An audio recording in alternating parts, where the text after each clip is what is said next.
let me tell you about this joint work that I did with Oded a good number of years ago now on what's called a reverse Minkowski theorem. So first, I should tell you what Minkowski's theorem is. It's a really, really classical theorem. So in order to know that, I first need to tell you what a lattice is. So a lattice is a discrete periodic set of vectors in n dimensions. This is a two-dimensional lattice, which is the highest dimension I'll be drawing, but I typically am imagining n being, n is an asymptotic parameter, going to infinity, or if you like, it's 1,000 or something. So it's specified by a basis, b1 through bn, of linearly independent vectors. So here's a basis for this lattice. When n is 2, there are only 2 of them, 2 vectors, and the lattice itself is a set of integer linear combinations of the basis vectors. So you can see how this gives you this nice periodic set, and we're interested in the geometry of such a set. There's actually like a really rather boring lattice, Zn, just the set of all points in n dimensions that have integer coordinates in the standard basis, which usually is not a very interesting example in my line of work. But actually for this talk, this is kind of the most interesting case, or we think this is kind of the most interesting case. So this is the one you should really keep in mind. Hopefully it's clear that it's a lattice.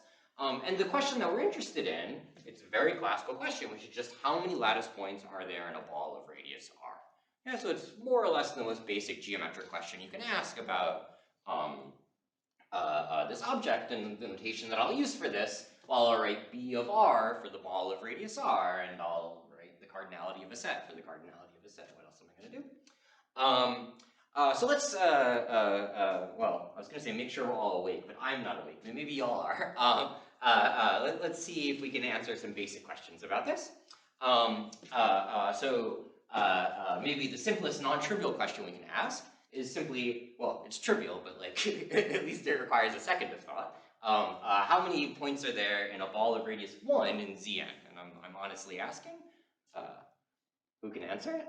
Yeah, no, 0's not right. 1's also not right. Oh, sorry, it's a closed ball. Yes. This is always very annoying. My ball is closed. Yes? So 2n plus 1. 2n plus 1. Good. Okay. Slightly less boring. How about radius square root 2?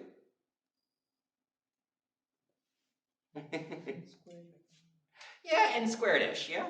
If you're careful about it, you realize it's 4 times n choose 2, right? Because you have 4 times n choose 2 points that have like 2 plus minus 1 coordinates and the rest 0, plus 2n plus 1, which is just kind of the shorter points. So yeah, n squared between friends. I think at least one person sees the generalization here. So if r is reasonably small, maybe r is a constant or something, how many points should we expect in a ball of radius r? Almost n to the r squared, yeah? Yeah, because somehow it's the L2 norm. Right, and the reason for this is like n choose r squared is the right answer if instead of asking about the integers, I was asking about the hypercube. And when r is small, most of the, I mean, it's a rough approximation, a lot of the short points in Zn are just points in the hypercube. Yeah, everybody with me? Okay. If you take the radius all the way up to square root n, there's actually like an interesting phase transition that happens. Below square root n, the volume of the ball is a really horrible approximation to the number of lattice points in the ball. Above square root n, the volume of the ball is a really, really good approximation. And at square root n, things are a little wonky. Okay. To understand this better, or to understand this more generally, we need to define what's known as the determinant of the lattice. So a very pedestrian definition of the determinant is I give you a basis for a lattice, that's just a matrix, and the determinant of the lattice is the absolute value of the determinant of the basis. You should notice it's not even clear that this is well defined, right? On the left I have a lattice, on the right I have one basis for the lattice. The lattice can have more than one basis. Maybe they have different determinants. But there's actually a very nice geometric definition of the determinant of a lattice, which is it's the limit as the radius goes to infinity of the volume per lattice point. So if I look at a very, very large ball, it's the volume of that ball divided by the number of lattice points in that ball. And there's a very easy way to see that these two things are equal. The idea is, well, let's take a very, very large ball, and let's notice that any basis of my lattice defines this nice, well, in n dimensions it's a parallelepiped, in 2 dimensions it's a parallelogram, which is easier to say, so that's nice. Notice that this parallelepiped or parallelogram tiles space with respect to the lattice, right? I can put a parallelogram, I guess, around each lattice point, or here I have a corner at each lattice point, same thing. And then I can just count volume in 2 ways, right? I can, one way to take the volume of this ball is to say, well, it's the volume of a ball of radius r. Another way to compute the volume of this ball is to say it's basically the number of parallelepipeds inside this ball times the volume of an individual parallelepiped, right? Each parallelepiped has volume equal to the determinant, in the limit as r goes to infinity, this becomes exact. Okay, cool. So the way that I want you to think about this for the purposes of this talk is the determinant tells you the global density of the lattice, right? It tells you the density on the largest scale. So I realize that in some other fields of mathematics, the phrase global density means something very different. Here, I just mean density on a large scale. Minkowski's theorem tells us that actually the determinant tells you something about the local behavior of the lattice, not just the global behavior. In particular, Minkowski's theorem tells us that if the determinant is small, and this is just a way of normalizing things, let's say less than 1, then the number of lattice points in a ball of radius root n has to be at least 2 to the n. From like a 10,000 foot perspective, the way to think about this is just, if I know something about the limiting density of the lattice, that tells me something about the number of lattice points in a fixed ball. Incidentally, if you've seen Minkowski's theorem before and you realize like this doesn't look anything like the statement of Minkowski's theorem, I'm taking poetic liberties, but this is morally Minkowski's theorem, and it's fine. It follows from the same proof. Everything's fine there. What's going on here is that the volume of a ball of radius, actually about root n over 2, is very, very close to 2 to the n. I'm being sloppy with constants. So Minkowski's theorem tells us, like, you know, the number of lattice points that we should expect in a ball should be the volume of a ball. Minkowski's theorem doesn't guarantee us that we'll get exactly the volume of the ball, but it says, well, up to a factor 2 in the radius, you get what you expect. Okay? Cool. So in other words, the global, if you know the global density of the lattice, you know that you must have local density as well. Yeah? Okay. And the proof is very simple. I used to include it in this talk, but as you'll see, I won't get to the end of this talk. It's gotten too long, so I'm not going to bother to include the proof. It's just a little packing argument or pigeonhole principle, whatever you want to call it. And yeah, I'm taking some creative liberties. If you've seen Minkowski's theorem before, usually it's only about one non-zero vector, and also usually it's about arbitrary convex bodies, not just the ball. But I'm kind of talking about a theorem that one derives from the same proof. Okay. So now let me tell you what a reverse Minkowski theorem is. So here's Minkowski's theorem. If the determinant is small, then there are many lattice points in a ball. Goes back to roughly 1889. I guess that's when Minkowski published his book, extraordinarily influential. Now fast forward, I think, 123 years to Daniel Dadush, who was then a postdoc at NYU when I was just starting my PhD at NYU. Daniel's now a professor at CWI, and there's Daniel, he's a very friendly guy. And he asked an incredibly natural question, which is just, is there a converse to Minkowski's theorem? Yeah? Minkowski's theorem, maybe I neglected to say this, there are many people who have used Minkowski's theorem many, many times who don't even know the definition of a lattice. So, it's an extraordinarily successful theorem that's used all over in sort of number theory and geometry and all sorts of other places. So it's very natural to ask, is there a converse? And as far as I know, Daniel was the first person to ask this 123 years after the theorem was first stated. And what would a converse of Minkowski's theorem mean? Well, it would mean, does local density imply global density? Yeah, if I tell you that you have many lattice points in a small ball, does that mean you have to have many lattice points in a large ball? Okay. So let's attempt to make this formal, and I should clarify, I'm gonna, for pedagogical purposes, I'm gonna screw up, and I don't want anyone to blame Daniel for the bad ideas I'm about to show you. But okay, here's like the most sort of natural, naive way to try to come up with a converse of Minkowski's theorem. I can ask, if a lattice has more than some number of points, just so I'm being concrete, let's say 2 to the n, but the numbers aren't so important, in a ball of some radius, let's say order root n, does it necessarily have small determinants? Yeah, and this is a question I'm asking. It has a question mark at the end. No, yeah, okay, perhaps I made this obvious, but do you see the counterexample? You put too many points in the line. Yeah, exactly. So the issue is you can have a lattice like this. Yeah. So this lattice, well, just to parameterize things, let me make S. That's a capital S, so it's a very large number. Yeah. So let me say that the distance between these 2 points is like 1 over S, and the distance between these sort of horizontal lines here is S squared. Then the determinant of this lattice is S. You don't have to calculate the determinant of a matrix to realize that this is true, yeah? But the number of lattice points in a ball of radius r is at least r times s.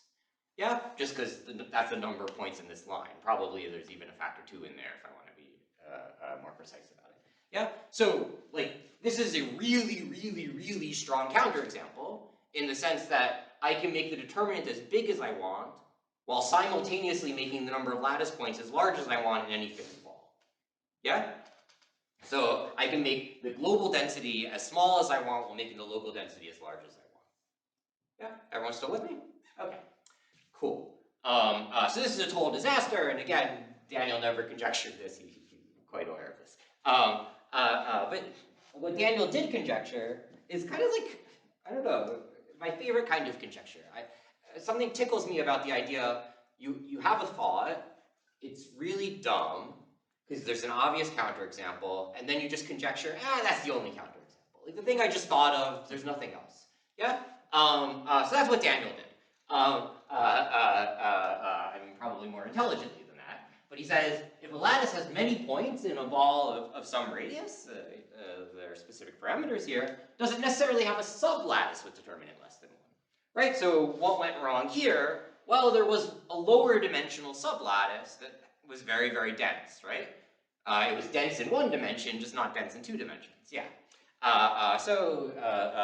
For the purpose of this talk, my definition of a sublattice, incidentally, is just the intersection of the lattice with the subspace. Yeah, and then I view it as a lattice embedded in the lower dimensional space. Okay, so Daniel conjectured that something like this should be true. He had a very precise form of the conjecture.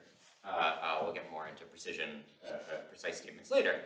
And our main theorem is that this is in fact the case. If you have many points in a small ball, that doesn't necessarily imply that you're dense on in the limit, that you're dense on the global scale, but it does imply that you have to be dense in a subspace. Yeah. So in other words, the counterexample that I showed you on the previous slide is really the only counterexample. Cool. Questions before I move on? Okay. I'm gonna fall asleep. Okay.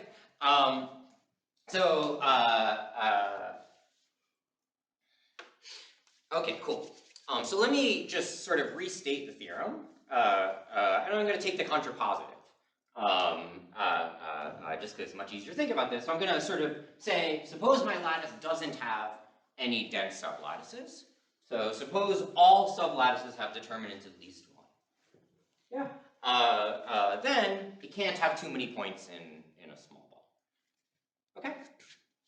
Cool.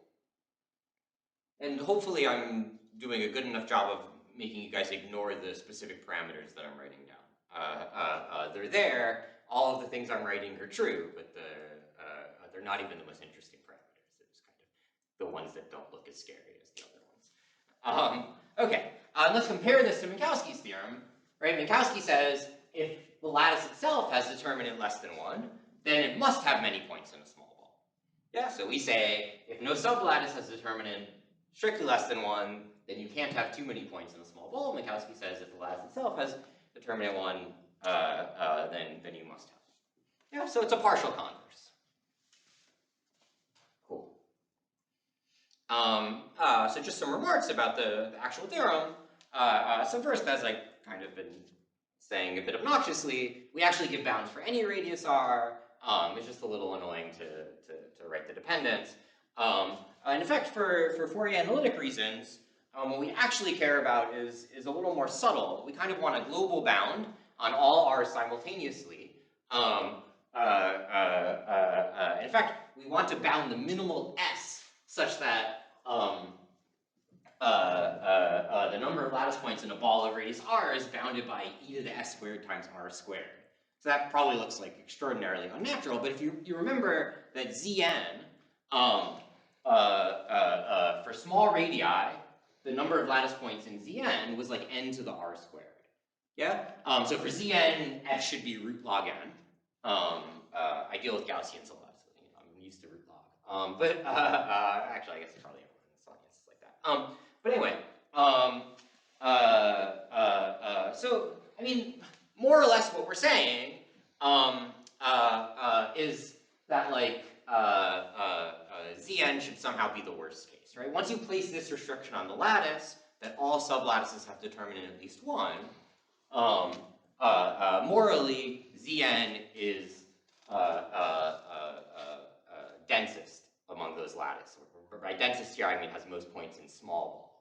One has to be careful because if one conjectures something too strong there, it's false. But there is an appropriate version of this conjecture. And for this, the answer that we get is s less than or equal to log n, like 10 log n or something like this.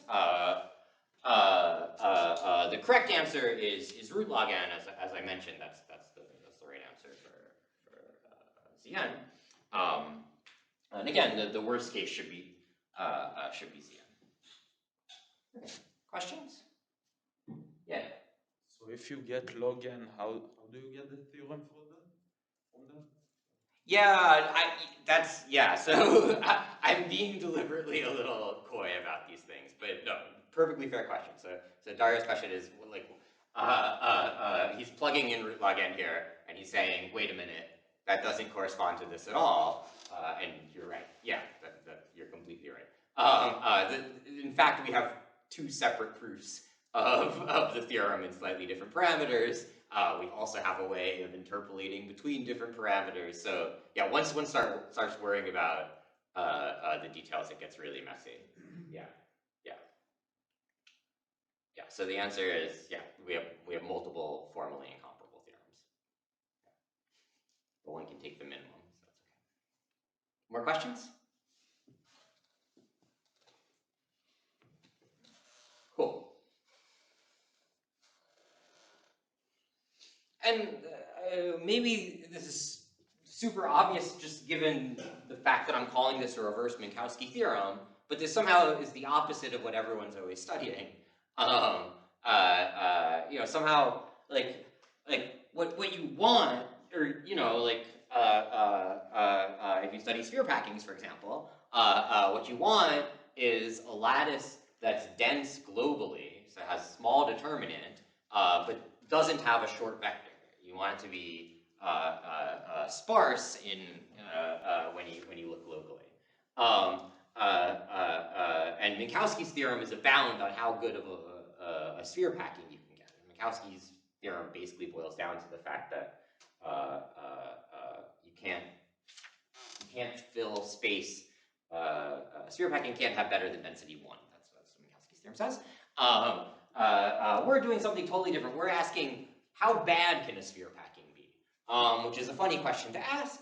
And somehow morally, Zn is a really, really bad sphere packing. If Zn were a good sphere packing, then the study of sphere packings would be really boring. Yeah. So in the contrapositive statement, can there be a bound on the dimension of the sublattice? Because it seems like lower dimensionals would be... Yeah, that's a good question. That's a really good question. So, The answer is basically no. I mean, we kind of think we know what to expect here, but the proof doesn't give you anything there. Yeah, and Oded and Daniel, so they published a paper, actually like shortly before we proved the theorem, they published a paper with the conjecture. And what's nice is like before you know what you can prove, like you could just like explore the whole space of theorems. So they had this beautiful paper where they explore like the whole complicated space of theorems with weakenings and strengthenings and all this stuff. And they have they have a number of stronger versions of the theorem that have that kind of flavor. Yeah. I mean, like, yeah. The obvious thing to guess is that somehow, like, if you just apply Minkowski's theorem, not to the lattice, not just to the lattice itself, but to all sublattices simultaneously, and you just take a maximum, that should more or less be the right answer. That should more or less tell you how many points are in any ball. And stated appropriately, that seems like what the actual truth is. And I believe, these things never get good names, right? So I think they called that the strong reverse Minkowski conjecture or something like this. Yeah, our proof doesn't give. I mean, you can black box derive some rather weak things from this, but if you want anything interesting, we don't get anything. More questions? Okay. So it turns out, in spite of the fact that this is kind of backwards, this does have a bunch of applications. I think I won't put myself to sleep by listing all of them. I'll just say the one that I'm most excited about, which is, of course, the most recent, which is just recently, Reis and Rothvoss had this huge breakthrough in the integer programming problem. Like, maybe the central problem in optimization, or not inefficient optimization, in which they showed the first improvement, asymptotic improvement in almost 40 years in the runtime of integer programming. And this is why Daniel conjectured this stuff in the first place. It's funny because, like, Oded and Daniel and I think kind of forgot about the original reason for the conjecture at some point. Reis and Rothvoss revisited it. I'll say more about this at the end, but I am quite excited about this. I mean, this also has applications to convex geometry. It seems to be quite intimately connected with Bourgain's slicing conjecture, which I know a bunch of people here are interested in. And it somehow has an additive combinatorics flavor as well. So, yeah. Okay, let me tell you a little bit about how we prove it. Just to insult myself further, let me just tell you that, like, the proof that I'm going to give, I'm first going to wave my hands, and then I'm going to break out a heavy hammer. But I think I'll get across the core ideas. I hope. And I thought I should include this comic because, in case anyone in the audience hasn't seen this comic before, one should always see it. I mean, this is great. But okay, anyway. Sort of step 0 of the proof, even step -1 of the proof, is to introduce the Gaussian mass of the lattice. So actually, like, the function number of lattice points in a ball of radius r is kind of a gross function, right? Like, it takes only positive integer values. It's discrete. So it's somehow like not nice to work with. Instead, we like to work with a nice sort of analytic analog, which is the Gaussian mass of the lattice. So I just sum over all lattice vectors e to the minus norm y squared. The fact that I left the pi out of this formula tells you that I'm trying to be nice to the audience. Okay.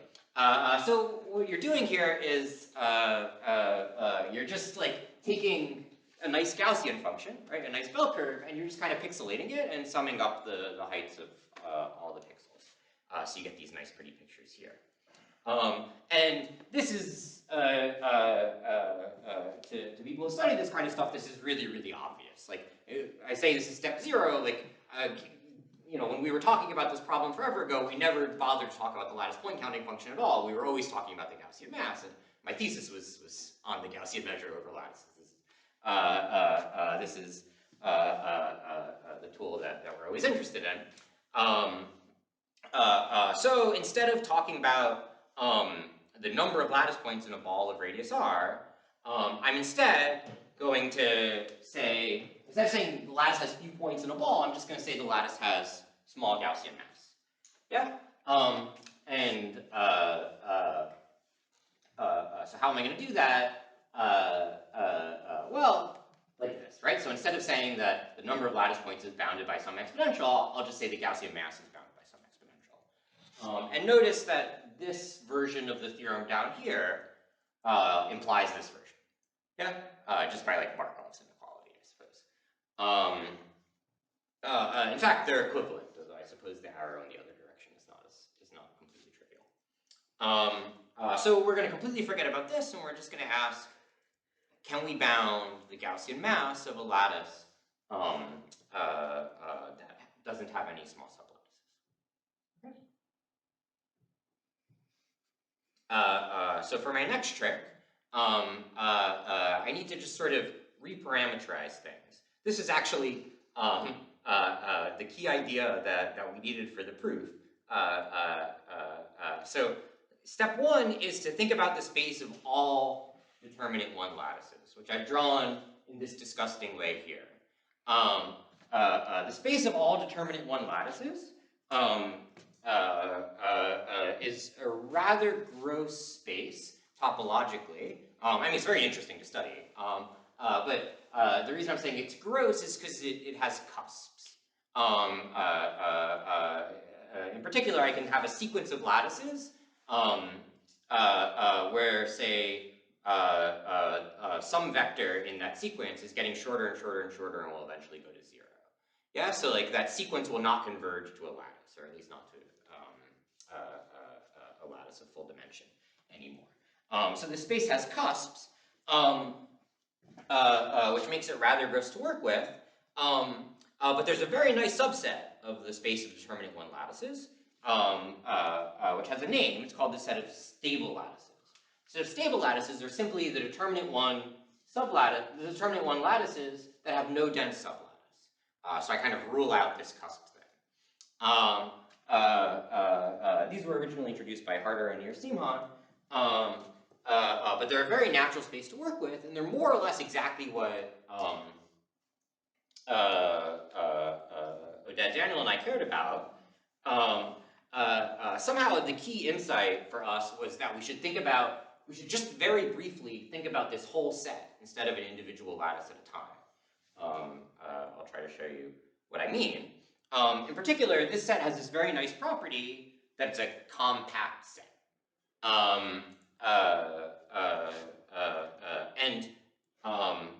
It's normally at this point in the talk when someone asks me, what does the word compact mean here? Yeah?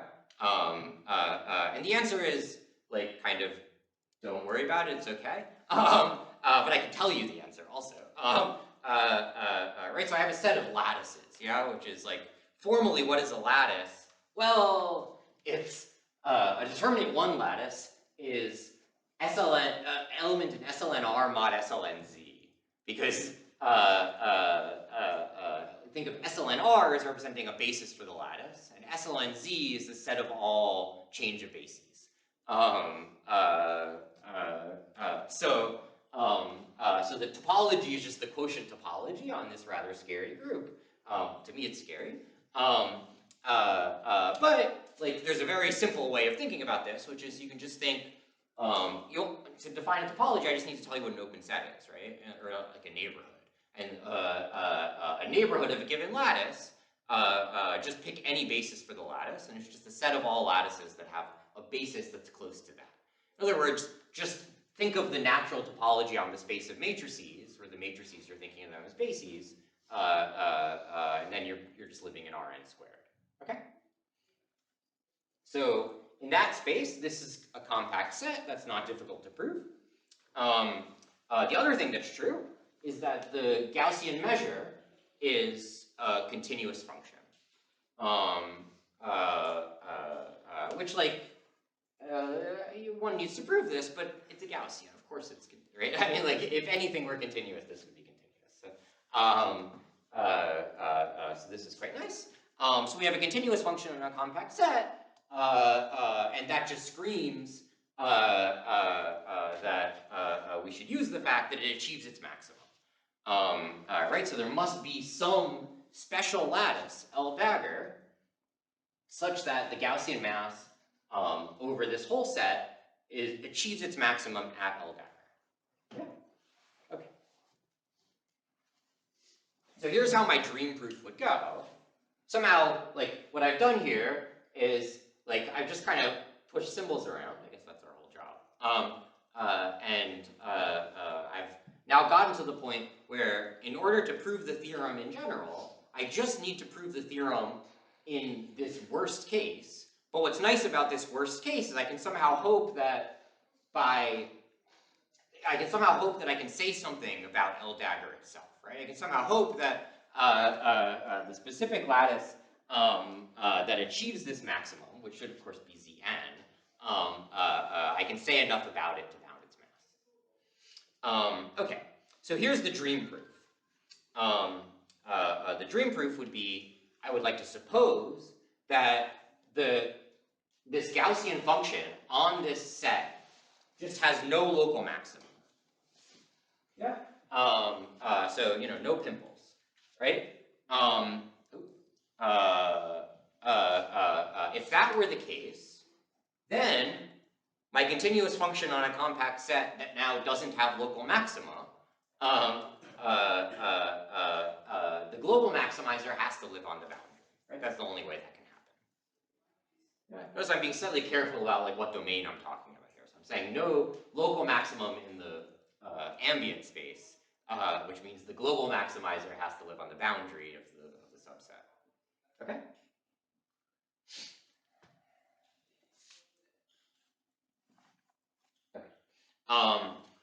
What does it mean to be on the boundary? I mean, again, you can worry about like how to interpret these definitions, but it's a set defined by a bunch of inequalities. What does it mean to live on the boundary of the set? It means one of the inequalities is type. Yeah.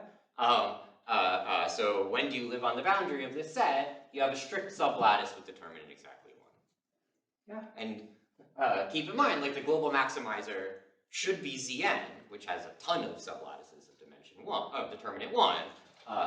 So this is feeling Zn-y, which is good. Okay. So suppose I could get here. Yeah, suppose I could argue L dagger lies on the boundary. That means it has a strict sublattice of determinant 1. What's really nice about 1 dimension, or 2 dimensions, is it's really easy to draw what it means to have a sublattice of determinant 1. It means you've got a vector of length 1 here, and also means this height here is 1, because the full lattice has determinant 1. Cool. So what am I going to do? I'm going to take a projection. I'm going to project orthogonal to this sublattice L prime here. And we write this projection as a quotient. Formally, I suppose it's the quotient of the metric spaces, or the norm spaces. So I write this as L dagger quotient L prime.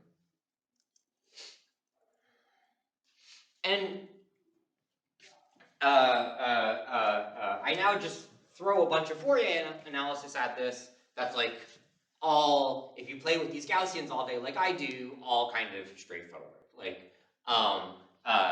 in particular, it's easy to show that the Gaussian mass is bounded by, the Gaussian mass of L dagger is bounded by the mass of L prime times the mass of the quotient. And that's because the Gaussian is a positive definite product measure. So in particular, the fact that it's positive definite means that this mass is maximized if you imagine shifting these two rows of L prime. It's maximized when one is right above the other. It's maximized when it's sort of homogeneous, when you have an orthogonal, when you have a direct product, or a direct sum, if you like. And the fact that it's a product measure means that, well, when you have a direct product, the mass of the product is the product of the masses. So those two things together imply this. So then, I've now reduced to two lower dimensional problems, right? These are both lower dimensional lattices. Both of these lattices are stable.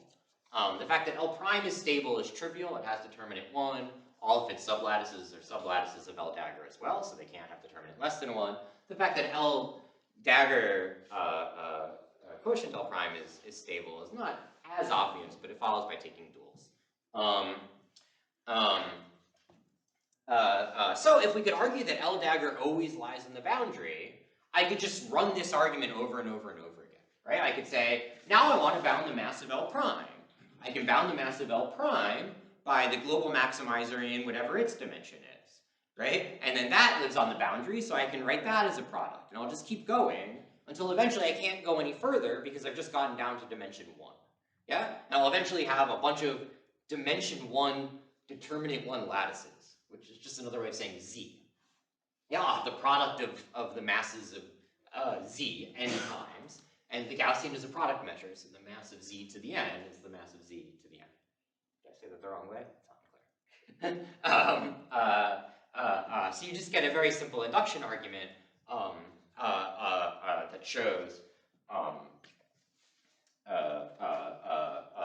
that L dagger, the mass of L dagger is bounded by the mass of Zn. In fact, if you're like slightly careful with this argument, you can even prove that Zn is the unique maximizer up to rotation under this assumption that L dagger always lies on the boundary. Yeah, which is an unproven assumption. Remember, all of this was inside a dream. This is my dream proof. Okay. Unfortunately, the dream proof totally fails. So this is an example of me being wrong and Oded being right. I wanted to conjecture that the Gaussian has no local maxima. Oded didn't. He was right.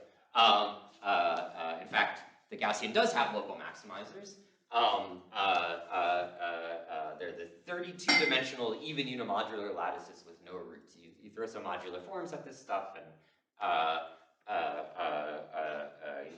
well, in this really beautiful work, a bunch of different authors showed that in fact there are local maxima. It is worth noting that the proof technique does work really nicely if you either scale up the lattice a lot or scale it down a lot, which turns out to not be very interesting. But it does actually work. In fact, for n less than or equal to 4, we can prove that there are no local maxima, even without rescaling. Yeah. So Z to the n is not a local maximum? No, Z to the n is not a local maximum, which is really confusing. Good. So let me do things with my hands. So if I squish Zn in one direction and stretch it in another, the mass will go up.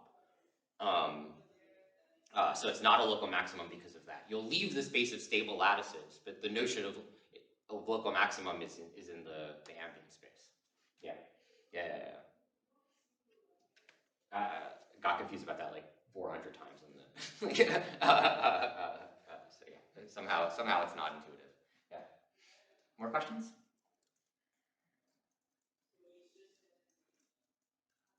But what you would want to disprove is that there is no local maxima on the subspace of stable. These are stable, yeah. These are stable. These are very stable. These are nice lattices. They're unimodular. They're super nice. So yeah, they're even stable. But yeah, I mean, the real reason why these aren't like these don't just kill everything is because they have really low mass. They're really good packings. Yeah, so they're local maxima, but they have really small mass. Yeah. More questions? Okay. So that proof fails. And yeah, I suppose we never really thought that it was going to be particularly easy to prove that, even if we thought it might be true. So the question is, what if L dagger is a local maximum? Yeah, I don't know how to rule this out, unfortunately. And then there's kind of a natural thing to do, I think, which is if L dagger is a local maximum, then, well, I have this nice smooth function, which again you can just think of as a function on n squared variables, like a function on matrices. You don't have to worry about it too much. So if I have a local maximum of this nice smooth function, well, that means like its derivatives have to be 0 there, for example. In fact, the derivatives being 0 corresponds exactly to some very nice property of the Gaussian here. The second moment of the Gaussian has to be isotropic, has to be proportional to the identity matrix. So you can try to say, okay, some hypothetical local maximum, or they do exist, but like some bad local maximum, has to be so nice, you can constrain it so much that I can just bound its mass. Yeah, so that's like dream proof prime. Does that make sense? Okay. So the slightly less dreamy proof would say, if the global maximizer is on the boundary, then I can bound the mass by induction. If the global maximizer is in the interior, then I can try to somehow characterize the local maxima. I can give you, you know, a nice like sequence of equalities and inequalities that defines what it means to be a local maximum. They're not so gross, and I can hope to bound the maximum, the mass directly. And this is a really beautiful proof technique, I think, that Shapiro and Weiss used in a rather different context. Kind of something annoyingly called Minkowski's conjecture. Just annoying because Minkowski's name comes up too often, just because he's awesome. But they used it to prove some really beautiful stuff in a slightly different context. So now, so this is the slightly less dreamy proof.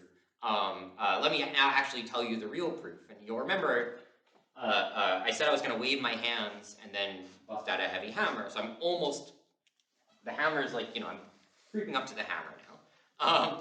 So here's the actual proof. So from my perspective, the really big problem is that the discrete Gaussian, the Gaussian mass of a lattice, is not super well studied. I've studied it a lot, but who am I? You know, like some really smart people have studied some closely related objects. So we move over to stuff that smarter people than I have studied. So in particular, we introduce tools from convex geometry. And the particular tool that we introduce is, well, a very common tool in the study of lattices. We look at the lattice Voronoi cell, which if you've seen the definition of a Voronoi cell before, it's exactly what you think it is. So it's the set of all points in space that are closer to 0 than to any other lattice point. You can see in 2 dimensions, you usually get some kind of hexagon, up to my ability to draw. And it's worth pausing for a second and thinking about how the Voronoi cell kind of represents the geometry of the lattice. In particular, if the lattice has a very sparse direction, yeah, the Voronoi cell is going to be long in that direction, right? Or in general, just if I scale up the lattice, I'll scale up the Voronoi cell. So the thing that we study is the Gaussian mass of the Voronoi cell. So it's now like a continuous Gaussian mass. It's like, imagine I sample a Gaussian with standard parameters, standard covariance, and I just ask what's the probability that I land in the Voronoi cell, or equivalently, what's the probability that the closest lattice vector to my Gaussian is 0.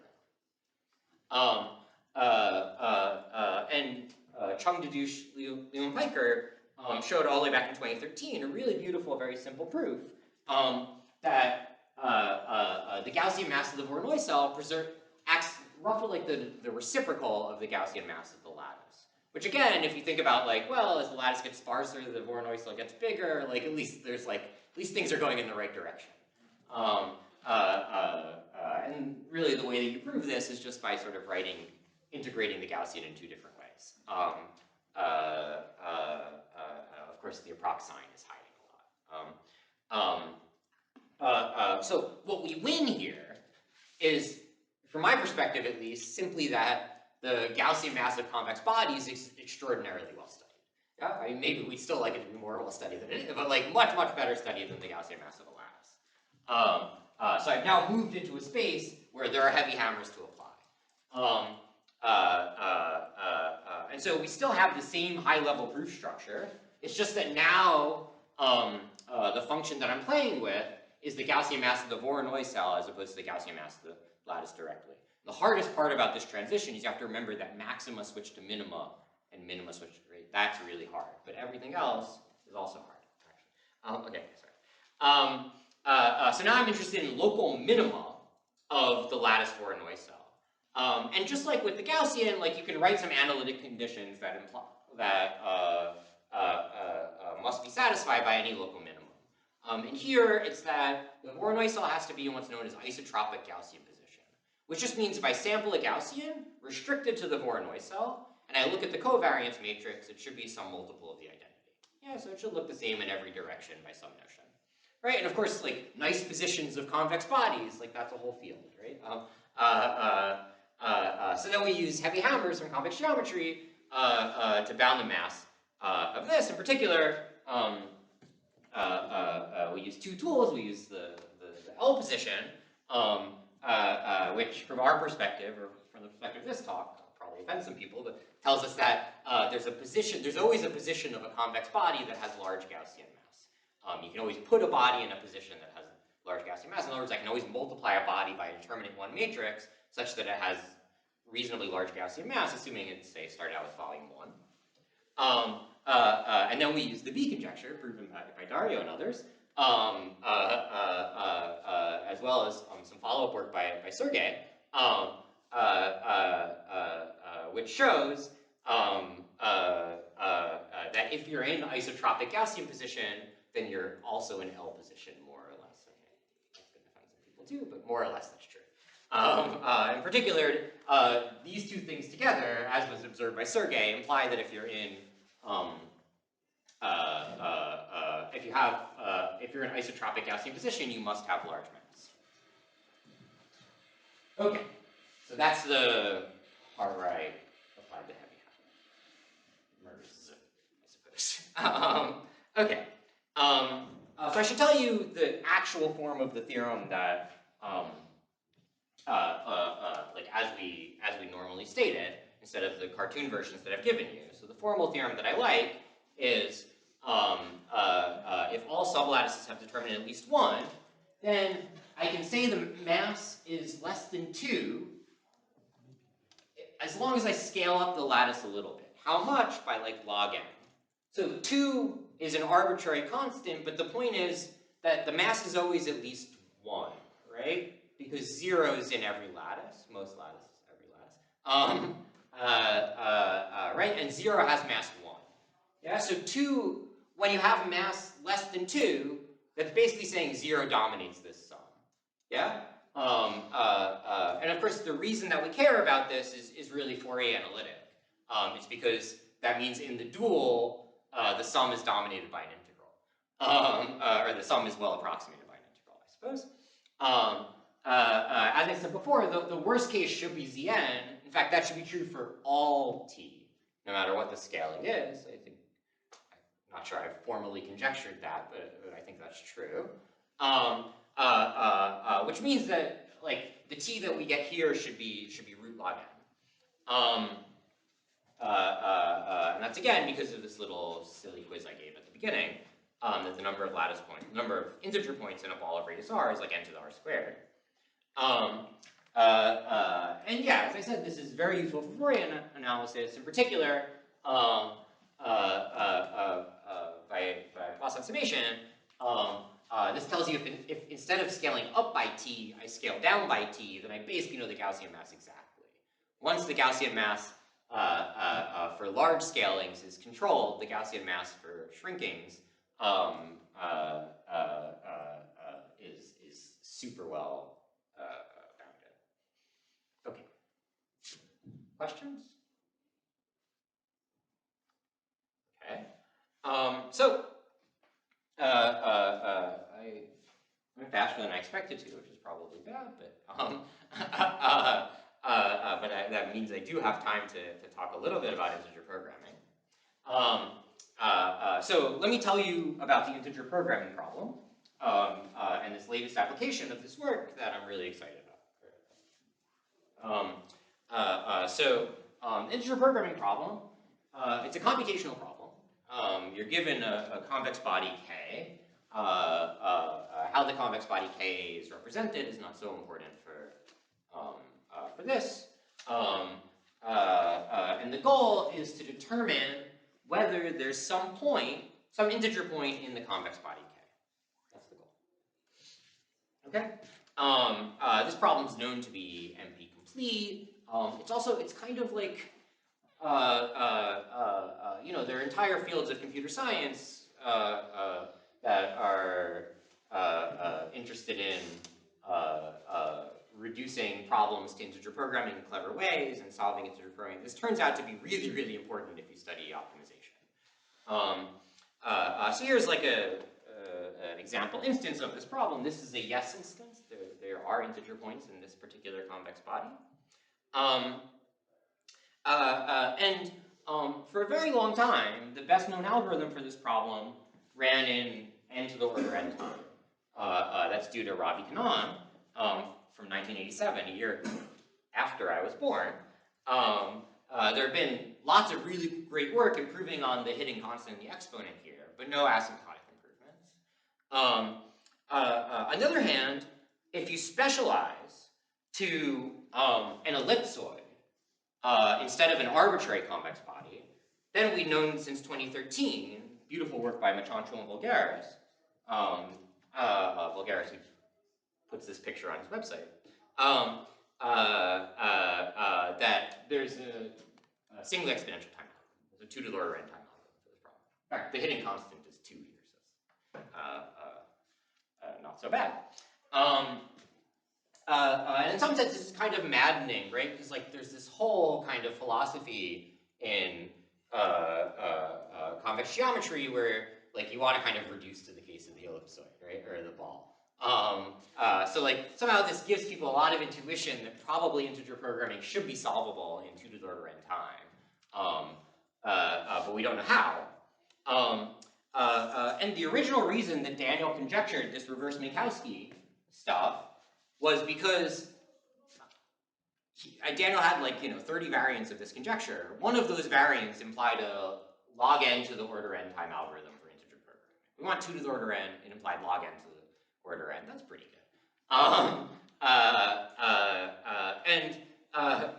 As I kind of said, we sort of forgot about this until Reis and Rothvoss came around and showed that exactly the variant of the conjecture that Daniel needed was in fact implied by the reverse Minkowski theorem, as I stated, plus some work, of course. So this was a really huge breakthrough result, the first asymptotic improvement to integer programming in almost 40 years. Really, really beautiful stuff. There's some other stuff that we've done since. With my student Yael Eisenberg and also, again, with Oded Regev, we studied other test functions, like, you don't have to study Gaussians, although maybe you should. So we studied the Epstein zeta function, which is nice because it's a zeta function. And we showed that actually for the zeta function, you can prove exactly what you want to prove. You can prove that Zn is the unique global maximizer among stable lattices of this function. So that's really quite nice. More recently still, Oded and I showed that if you restrict to what are known as integral lattices, which is confusing because it's not the same thing as the integer lattice, but lattices where all pairwise inner products are integers, which come up quite naturally in number theory, then you can prove nearly tight bounds. Yeah, so Zn gives like the number of points in a ball is n to the r squared. We get n to the 2r squared. I think pretty good.